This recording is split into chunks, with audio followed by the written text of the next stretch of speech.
साथियों नमस्कार, कैसे हैं आप सब लोग। मजामा केम छो कसा आहिस। आप सबको जय श्री राम, जय बालाजी की, जय खाटू श्याम जी की। आज एक महत्वपूर्ण टॉपिक पर मैं चर्चा करूंगा। टॉपिक जुड़ा हुआ है सेक्शन 138 एनआई एक्ट से। सबसे पहले हम बात करते हैं प्रॉब्लम की। क्वेश्चंस क्या है आपके कि सेक्शन 138 एनआई एक्ट के तहत जो है मुकदमा है अगेंस्ट अक्यूज्ड। अक्यूज जो है कन्विक्ट हो गया है बाय द ट्रायल कोर्ट। मामला जो है अपील में गया और अपील भी जो है वो हार गया। अब मामला जो है हाई कोर्ट में है और रिवीजन जो है पेंडिंग है। और अभी इस स्टेज पे चाहता है आरोपी राजीनामा करना। तो क्या आरोपी राजीनामा कर पाएगा या नहीं कर पाएगा, और अगर राजीनामा करेगा तो उसके लिए कंडीशंस क्या होंगी। सेक्शन 147 एनआई एक्ट का स्कोप क्या होगा। कहीं ये तो नहीं कि इस स्टेज पे कोर्ट मना कर दे कि आप बहुत देरी बाद आए हो, तो ऐसे सिनेरियो में किस प्रकार अपने राइट्स को एनफोर्स कर पाएगा आरोपी। ये सब आज के डिस्कस के फंडामेंटल पॉइंट्स हैं। क्लियर है।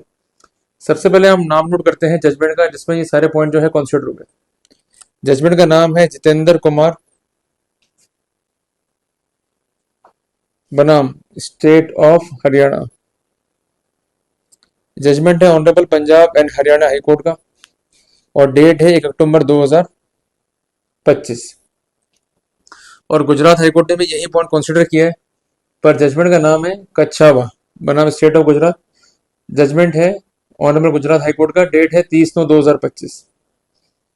इस मामले में क्या हुआ था कि जो कंसर्न अक्यूज था उसके विरुद्ध एक परिवाद पेश हुआ सेक्शन 138 एनआई एक्ट में। ये आप जो है नोट डाउन कर लीजिए। कंसर्न जो अक्यूज था उसको कन्विक्ट कर दिया ट्रायल कोर्ट ने। उसने अपील पेश करी और अपील भी उसकी हो गई रिजेक्ट। अब मामले में हाईकोर्ट में रिवीजन जो है पेश की गई। मामले के फैक्ट्स क्या थे जो कि पेश हुआ।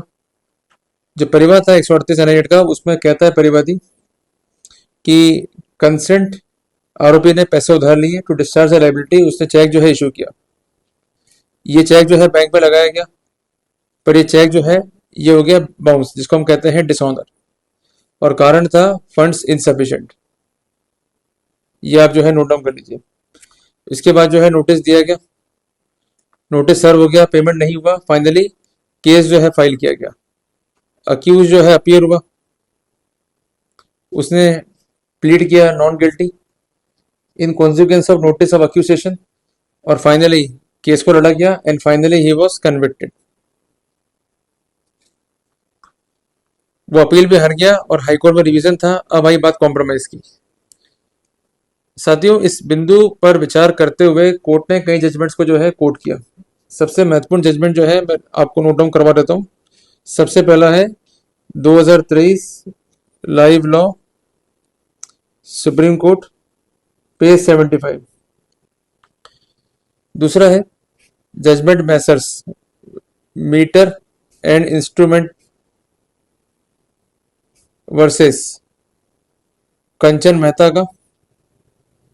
इसमें ऑनरेबल सुप्रीम कोर्ट ने स्पेसिफिक किया कि nature of offence under section 138 is basically a civil wrong, और जिस कारण से कॉम्प्रोमाइज किया जा सकता है। जजमेंट नंबर 3 है के सुब्रमणियन वर्सेस आर राजा थी।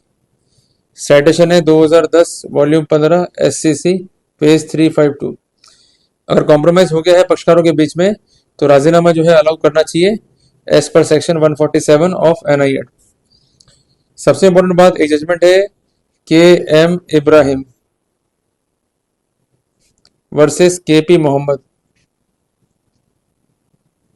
का।